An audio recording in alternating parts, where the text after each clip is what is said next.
బంగాళాఖాతంలో నెలకొంటున్న పరిస్థితులు వాతావరణ నిపుణులను ఆశ్చర్యపరుస్తున్నాయి. ఒక అల్పపీడనం కొనసాగుతుండగానే మరోటి ఏర్పడే సూచనలు కనిపిస్తున్నాయి. ఈ రెండు అల్పపీడనాలు మనుగడ కోసం పోటీ పడనున్నాయి.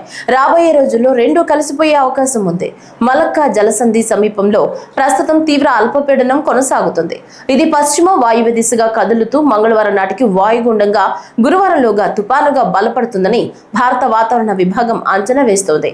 ఇది తుపానుగా బలపడేందుకు పరిస్థితులు అనుకూలంగా ఉన్నాయని నిపుణులు చెబుతున్నారు. తదుపరి కదలికలపై మరింత స్పష్టత రావాల్సి ఉంది. గత గణాంకాల ప్రకారం నవంబర్లో ఏర్పడే తుఫాన్లు చాలా వరకు పశ్చిమ బెంగాల్, బంగ్లాదేశ్ వైపు వెళుతుంటాయి. కొన్ని మాత్రం ఏపీ, తమిళనాడు తీరాలను తాకాయి. సాధారణంగా అల్పపీడనం ఏర్పడ్డాక దాని గమనంపై దాదాపు స్పష్టత వస్తుంది. ఇప్పటి వరకు దీనిపై సరైన స్పష్టత లేదని, తుఫానుగా బలపడిన తర్వాతే దీని దిశ, గమనం, తీరాన్ని తాకే కేంద్రంపై అంచనాకు రాగలమని నిపుణులు తెలిపారు.